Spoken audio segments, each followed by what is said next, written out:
Bonjour, je m'appelle Stéphane Duguin, je suis le directeur exécutif du Cyberpeace Institute.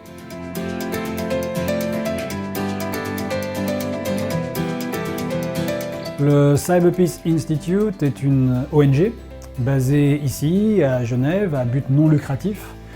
Et pour résumer l'ONG en une phrase, nous sommes l'ONG qui apporte un soutien gratuit aux populations vulnérables et donc aux autres ONG dans le cyberespace.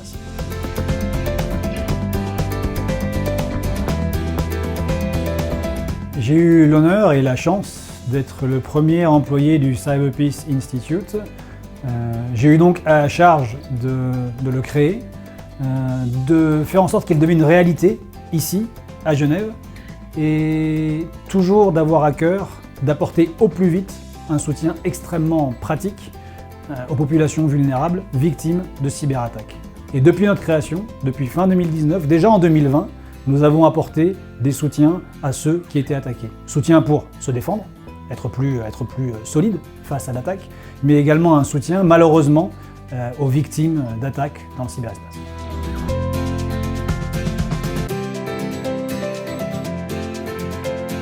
Un événement très marquant surgit au cours de la première vague de la pandémie. Vous vous souvenez des hôpitaux surchargés, la majorité des États dans le monde pas vraiment au clair sur quoi faire, comment se coordonner. Ce que l'on sait moins, c'est qu'au même moment, mars 2020, il y avait une attaque par jour sur l'hôpital. Une attaque par jour sur la santé, au pire d'une des pires pandémies que l'humanité ait connues.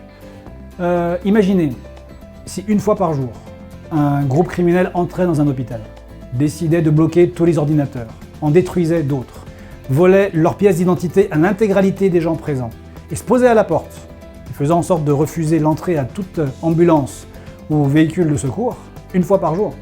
Il me semble que l'impact serait bien différent et les actions mises en place seraient d'une autre ampleur. Mais malheureusement, c'est ce qui arrive aujourd'hui dans le cyberespace.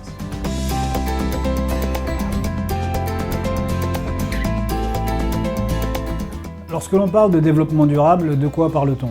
On parle d'accès à l'eau, on parle d'accès à la nourriture, on parle d'accès à la santé, on parle du rôle de l'industrie, de la société civile dans des missions plus larges de développement et des missions humanitaires.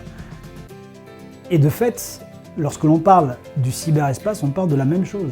Parce qu'il y a un grand malentendu, Internet c'est pas virtuel, c'est pas les ordinateurs qui doivent se défendre contre d'autres ordinateurs. Ce que l'on défend quand on défend le cyberespace, c'est on défend cet accès à l'eau, cet accès à la santé, cet accès à l'électricité, cet accès comme nous l'avons vu malheureusement au cours de toutes les attaques contre la santé, cet accès aux soins.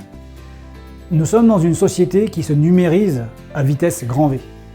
Et alors que le crime, lui, se développe à la vitesse de la lumière, il faudrait que nous, en tant que communauté, nous puissions adapter nos défenses au minimum à la vitesse de la loi.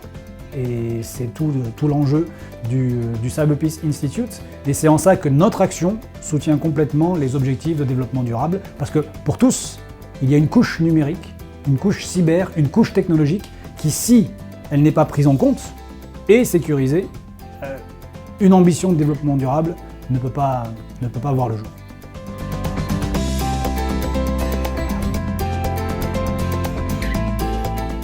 Le défi pour l'Institut est un défi d'ambition.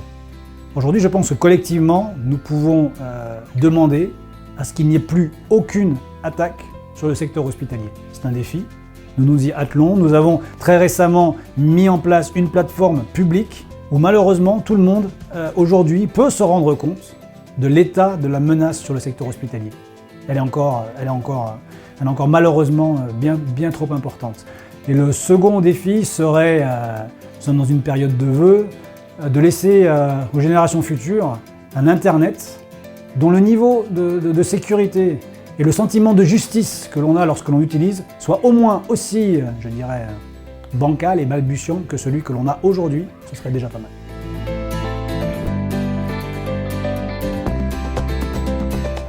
Soyons utopiques, plus de paix, plus de justice, plus de sécurité dans le cyberespace, pour vous, pour moi, pour tout le monde. Voilà un souhait tangible. Et pour l'atteindre, que toutes les bonnes volontés se coordonnent. Nous sommes une plateforme pour les aider, parce qu'il y a nombre de savoir-faire, d'envie, d'ambition dans la société civile, dans l'industrie, pour aller à l'encontre des modèles criminels. Le Cyber Peace Institute est ici pour aider toutes ces bonnes volontés à avoir une action coordonnée pour la sécurité de tous dans le cyberespace.